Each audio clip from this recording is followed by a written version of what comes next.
Assalamualaikum warahmatullahi wabarakatuh. Yang saya hormati dosen pembimbing mata kuliah Manajemen Keuangan Islam, Bapak Azmi Fasa, SEMM, dan yang saya hormati teman-teman akuntansi syariah angkatan 2021. Perkenalkan, nama saya Alia Syakira Nur Fadilah, selaku moderator dari kelompok 6 yang akan memimpin acara pembahasan materi kita hari ini. Pertama-tama, marilah kita panjatkan puji dan syukur kepada Allah Subhanahu wa Ta'ala karena telah diberikan rahmat, kesehatan, dan keselamatan bagi kita semua.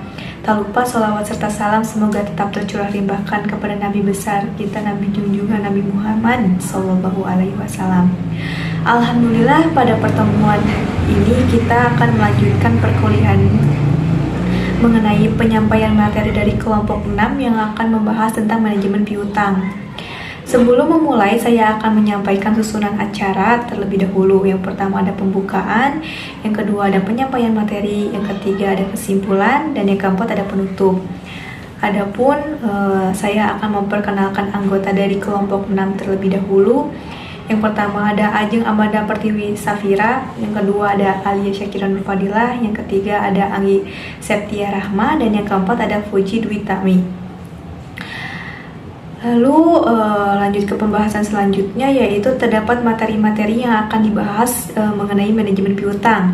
Yang pertama itu ada pengertian manajemen piutang, yang kedua ada klasifikasi manajemen piutang, yang ketiga ada kebijakan dan faktor-faktor, yang keempat ada dasar Al-Quran untuk manajemen piutang, dan yang kelima yaitu risiko piutang sendiri.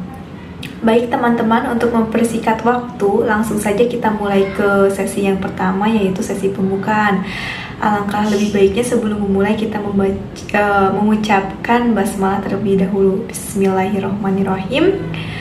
Selanjutnya adalah penyampaian dan penyajian materi. Saya persilahkan untuk saudari Ajeng yang akan membahas mengenai materi yang pertama, yaitu pengertian dan klasifikasi dari manajemen piutang.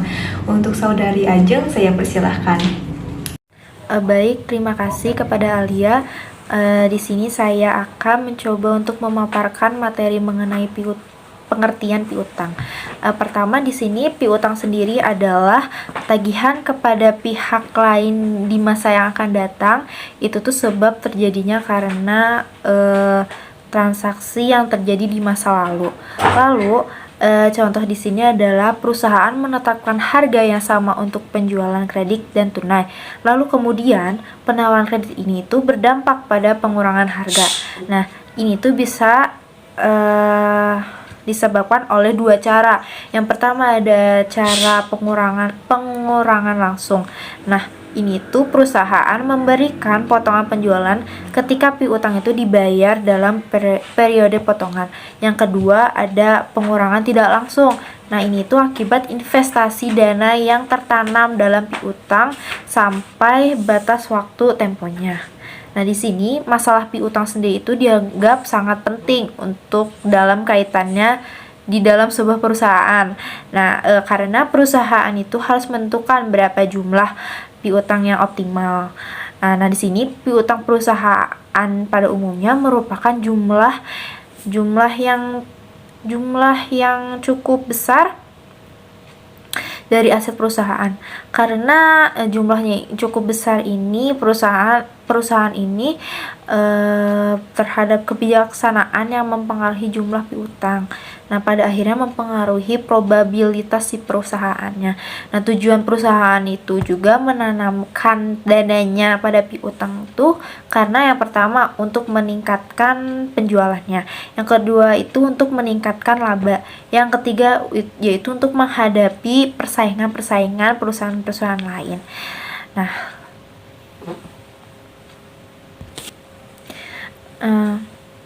selanjutnya yang kita bahas yang kedua adalah ada klasifikasi piutang. Di sini ada 3, yaitu piutang usaha, wesel tagih, dan piutang lainnya. Yang pertama ada piutang usaha. Nah, di sini piutang sendiri piutang usaha sendiri yaitu jumlah piutang dari pelanggan yang terjadi karena transaksi penjualan barang atau jasa. Nah, umumnya piutang dagang itu memiliki jangka waktu pelunasan 30-60 hari tergantung bagaimana syarat si kreditnya. Lalu yang kedua ada wesel tagih. Nah, wesel tagih di sini yaitu jumlah yang terutang bagi pelanggan di saat perusahaan itu telah menerbitkan surat utang formal. Nah, wesel tagih ini juga diperkirakan akan tertagih dalam setahun. Biasanya itu diklasifikasikan dalam neraca sebagai aktiva lancar. Nah, wesel tagih ini juga biasanya digunakan untuk periode kredit lebih dari 60 hari. Nah, wesel bisa digunakan untuk menyelesaikan piutang, menyelesaikan utang usaha pelanggan, menyelesaikan piutang usaha pelanggan. Nah, bila wesel tagih dan piutang usaha ini berasal dari transaksi penjualan, maka hal itu biasa disebut sebagai piutang dagang. Nah, wesel tagih ini sendiri ada yang bersifat jangka pendek maupun jangka panjang yang terdiri dari dua jenis. Nah, yang pertama itu ada wesel tagih tidak berbunga, yang kedua ada wesel tagih berbunga. Nah, yang tidak berbunga ini jenis wesel tagihnya itu di mana nominal si wesel sama besarnya dengan nilai jatuh tempo. Lalu wesel tagih berbunga ini tidak sama besarnya dengan nilai jatuh tempo.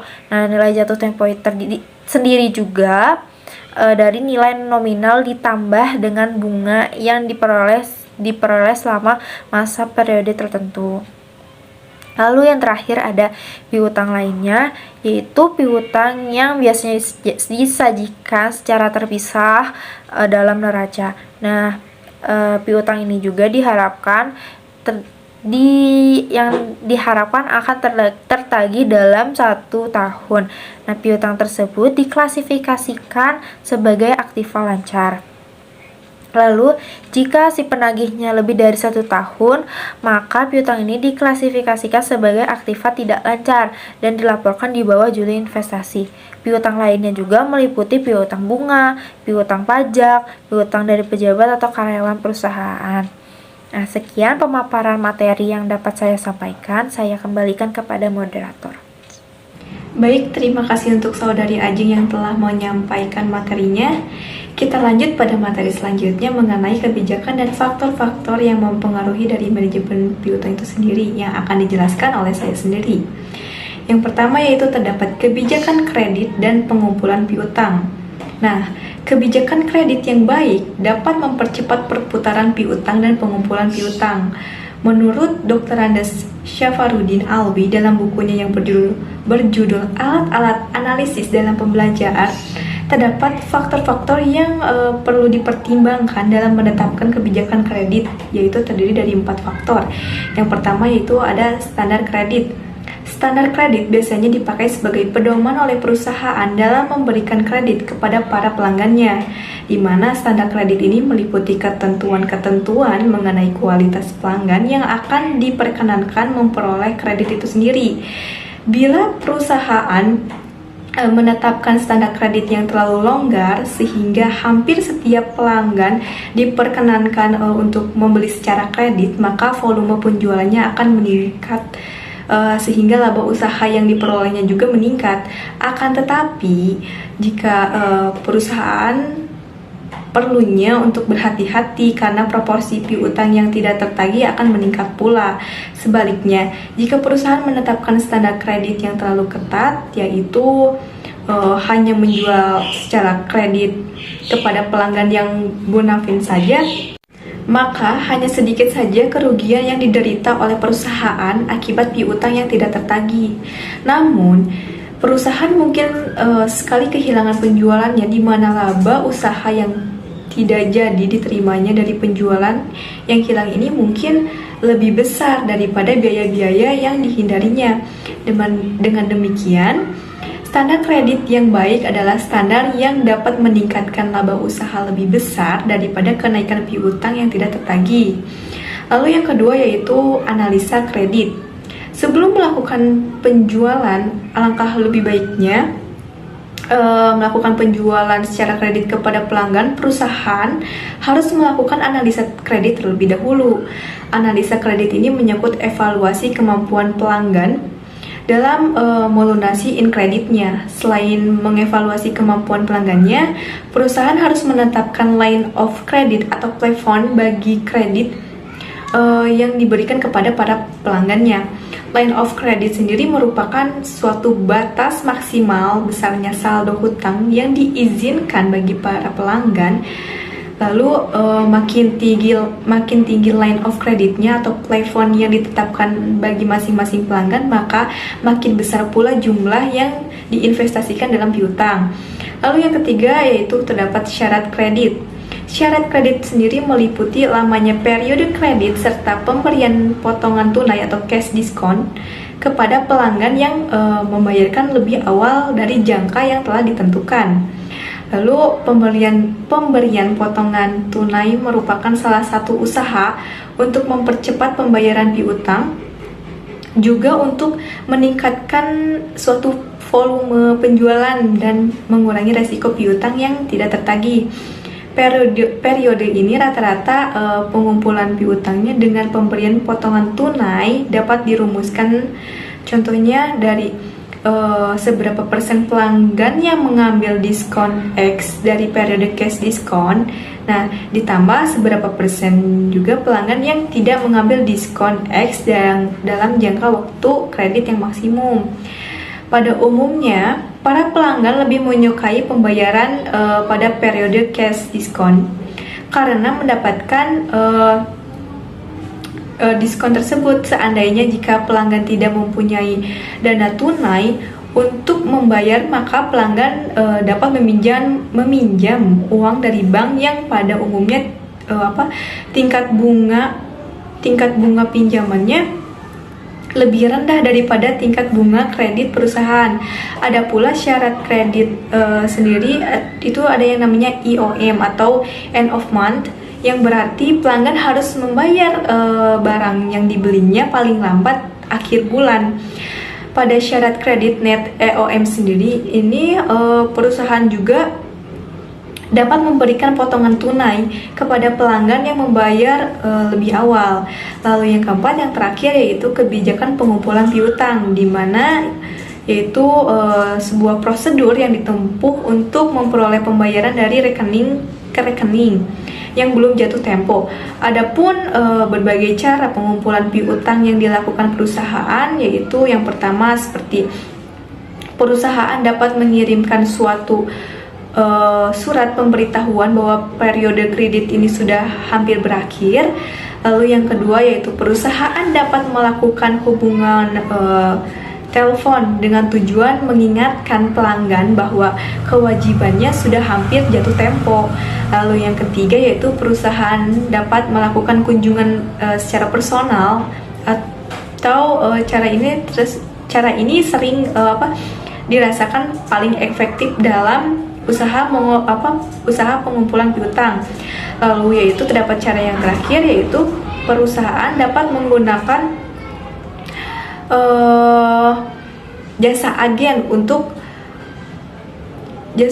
untuk melakukan penagihannya. Faktor-faktor yang mempengaruhi investasi terhadap piutang. Jika menurut Rianto, dalam rangka usaha memperbesar volume penjualan, kebanyakan perusahaan besar menjual produknya dengan cara kredit. Dengan banyaknya penjualan kredit yang dilakukan oleh suatu perusahaan, maka akan menyebabkan investasi terhadap piutang akan bertambah. Adapun faktor-faktor yang mempengaruhi besar kecilnya investasi dalam piutang sendiri, yaitu yang pertama ada volume penjualan kredit, yaitu dimana semakin besar proporsi penjualan kredit ini dari keseluruhan penjualan, memperbesar juga jumlah investasi dalam piutang. Dengan semakin besarnya volume penjualan kredit setiap tahunnya, berarti bahwa perusahaan itu harus menyediakan investasi yang lebih besar lagi dari piutang. Semakin besar jumlah piutang, semakin besar pula adanya resiko. Tetapi bersama dengan itu semakin besar probabilitas yang diperolehnya. Kedua yaitu terdapat syarat pembayaran penjualan kredit, di mana syarat pembayaran penjualan kredit dapat bersifat ketat atau lunak. Apabila suatu perusahaan menetapkan syarat pembayaran yang ketat, berarti bahwa perusahaan lebih mengutamakan keselamatan kredit daripada pertimbangan profitabilitasnya. Syarat yang ketat ini misalnya dalam bentuk batas waktu pembayaran yang pendek, pembebanan bunga yang berat pada pembayaran piutang yang terlambat. Lalu semakin panjangnya batas waktu pembayaran, semakin besar pula jumlah investasi dalam piutangnya. Lalu yang ketiga yaitu terdapat faktor ketentuan tentang pembatasan kredit. Dalam penjualan kredit, perusahaan dapat menetapkan batas maksimal atau plafon bagi kredit yang diberikan kepada para pelanggannya. Contohnya semakin besar atau semakin tinggi plafon yang ditetapkan bagi masing-masing pelanggan, berarti semakin besar pula dana yang diinvestasikan dalam piutang. Demikian pula jika ketentuan mengenai siapa yang dapat diberi kredit, semakin selektif para pelanggan diberi kredit akan memperkecil jumlah investasi dalam piutang. Dengan demikian, maka pembatasan kredit di sini bersifat baik atau kuantitatif maupun kualitatif. Lalu yang keempat yaitu terdapat kebijakan dalam pengumpulan piutang. Perusahaan dapat menjalankan kebijakan dalam pengumpulan piutang ini secara aktif maupun pasif. Perusahaan yang menjalankan kebijakan secara aktif dalam pengumpulan piutang akan mempunyai pengeluaran uang yang lebih besar untuk membiayai aktivitas pengumpulan piutang tersebut dibandingkan dengan perusahaan lain yang menjalankan kebijakannya secara pasif. Perusahaan yang disebutkan kemungkinan akan mempunyai investasi dalam piutang yang lebih kecil daripada perusahaan yang lainnya. Lalu adapun faktor yang kelima yaitu kebiasaan membayar dari para pelanggan. Ada sebaiknya sebagian pelanggan yang mempunyai kebiasaan untuk membayar dengan menggunakan kesempatan mendapatkan cash discount, dan ada sebagian lain yang tidak menggunakan kesempatan tersebut. Perbedaannya dari cara pembayarannya tergantung kepada cara penilaian mereka terhadap mana yang lebih menguntungkan antara alternatif tersebut. Mungkin sekian materi yang saya sampaikan. Lanjut pada materi selanjutnya yaitu mengenai dasar Al-Quran untuk hutang piutang dan risiko kerugian piutang yang akan dipaparkan oleh saudari Anggi Septia. Untuknya saya persilahkan. Baik, terima kasih kepada moderator yang telah memberikan kesempatan kepada saya untuk menjelaskan materi selanjutnya. Nah, itu yang materi selanjutnya itu dasar Al-Quran untuk hutang piutang. Nah, secara hukum syariah Islam, transaksi hutang piutang diperbolehkan karena terdapat perilaku saling menolong dalam berbuat kebaikan sesama manusia dalam surat Al-Maidah ayat 2. Nah, dijelaskan juga dalam transaksi hutang piutang ini terdapat nilai syariah dan sosialnya yang sangat tinggi, yaitu tolong menolong dalam kebaikan. Nah, selanjutnya syariat Islam ini juga memberikan aturan agar dalam transaksi hutang piutang ini sesuai berjalan syariat Islam. Nah, itu untuk menghindari penipuan dan perbuatan yang dilarang oleh Allah Subhanahu wa taala. Nah, selanjutnya Allah taala juga memberikan aturan yang tegas dalam piutang yang merupakan bagian dari transaksi ekonomi, muamalah maliyah.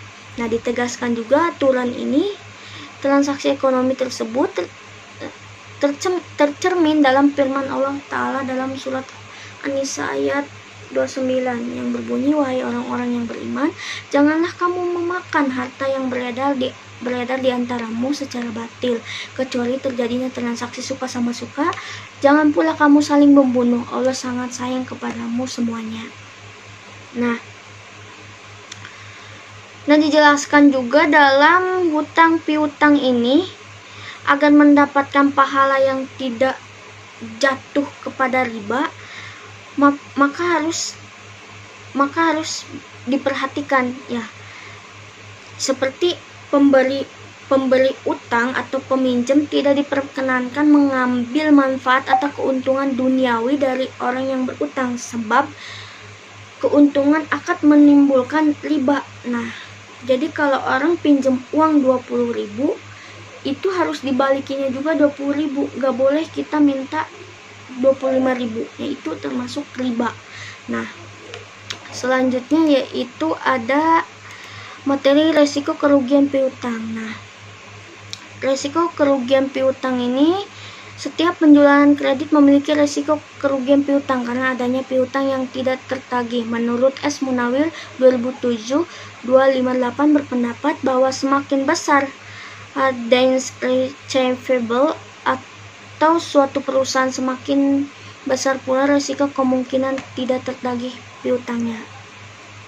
Jadi dapat kita simpulkan, perusahaan tidak membuat cadangan terhadap kemungkinan kerugian yang timbul karena tidak tertagihnya piutang, yaitu bahasa Inggrisnya always for bad debt, yang berarti perusahaan telah memperhitungkan labanya terlalu besar atau overstated.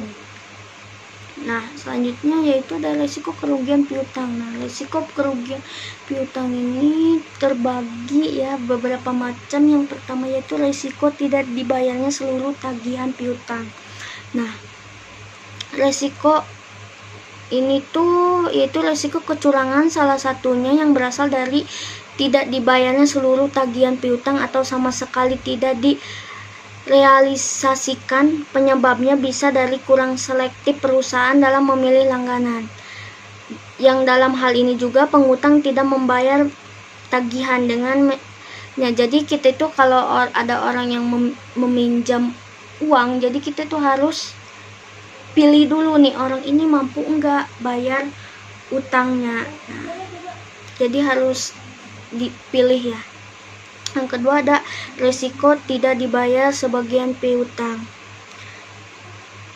Nah, resiko tidak dibayar sebagian piutang ini ada beberapa pelangganan yang diberikan piutang tapi tidak sanggup membayar atau tidak melunasi. Nah, hal ini juga dapat membuat perusahaan rugi. Oleh karena itu, untuk menghindari kerugian piutang tak tertagih, pembeli harus dapat mengolah piutangnya dengan baik. Nah, yang ketiga ada resiko keterlambatan pelunasan piutang. Nah, resiko keterlambatan pelunasan piutang ini ada beberapa pelanggan yang sering terlambat ya, atau orang yang pinjam sering terlambat untuk melunasi kewajibannya. Nah, dan hal tersebut tidak sesuai dengan peraturan yang sudah ada. Apabila terus terjadi, maka itu akan berdampak kepada suatu perusahaan atau kepada orang yang meminjamkannya. Nah, yang terakhir yaitu yang keempat ada risiko tidak tertanamnya modal dalam piutang. Nah, tidak tertanamnya modal dalam piutang ini biasanya perusahaan yang menerapkan sistem penjualan kredit sehingga nantinya keuntungan atau laba pun akan meningkat. Namun piutang ini juga memiliki dampak lain bagi perusahaan, yakni yaitu timbulnya biaya modal atau biaya administrasi utang akan lebih parah sampai adanya piutang tak tertagih, yaitu bad debt ya, debit yang artinya itu agar tidak terjadi hal yang tidak diinginkan. Nah, sebaiknya perusahaan ini mengolah piutangnya itu secara baik, atau salah satunya dengan membuat anggaran piutang. Nah, mungkin itu saja penjelasan dari saya. Saya kembalikan kepada moderator. Baik, terima kasih atas penjelasannya kepada Saudari Anggi. Untuk selanjutnya terdapat pemaparan contoh soal mengenai manajemen piutang sendiri yang akan dipaparkan oleh Saudari Fuji. Untuknya saya persilahkan. Oke, baik, terima kasih. Di sini saya akan menjelaskan mengenai contoh soalnya. Di sini ada perusahaan Lutfia mempunyai rencana penjualan tahun 2020 sebagai berikut. Nah, untuk Januari di sini itu bukan 100 perak tapi 100.000. Mungkin ada kesalahan dalam pengetikannya. Untuk Januarinya itu sebesar 100.000, Februarinya 200.000, Maret 300.000, dan April 400.000. Nah, transaksi penjualan ini terjadi pada tanggal 1 setiap bulan dengan syarat pembayaran 5/10 net 60. Maksud yang 5/10 ini itu apabila kita membayarnya itu dalam kurun waktu 10 hari, maka kita akan mendapatkan diskon sebanyak 5%. Lalu untuk net 60-nya ini, jadi si syarat pembayarannya itu jatuh tempo di dalam kurun waktu 60 hari. Nah, dari jumlah yang dijual tersebut, 40%-nya pembayarannya itu dapat diterima dalam waktu 15 hari sesudah tanggal penjualan, sedangkan sisanya 60% dalam waktu 45 hari sesudah tanggal penjualan. Nah, buat anggaran pengumpulan piutangnya. Oke, bisa langsung aja di sini jawabannya itu. Yang pertama itu ada penerimaan penjualan dengan diskon 5%. Nah, dengan diskon 5% ini berarti dia seperti yang sudah dijelaskan tadi, pembayarannya dilakukan dalam kurun waktu 10 hari setelah tanggal penjualannya itu. Untuk Januari, di sini kita langsung masukin aja 40% dikali 100.000 atau dikali rencana penjualannya tadi, dikurangi 5% diskonnya dikali 40% kali 100.000. Nah, untuk 40% kali 100.000 itu hasilnya kan 40.000. Terus yang 5% kali 40% kali 100.000 hasilnya itu 2.000, maka 40.000 dikurangi 2.000 jadi 38.000. Lalu selanjutnya yang Februari itu sama perhitungannya seperti yang Januari.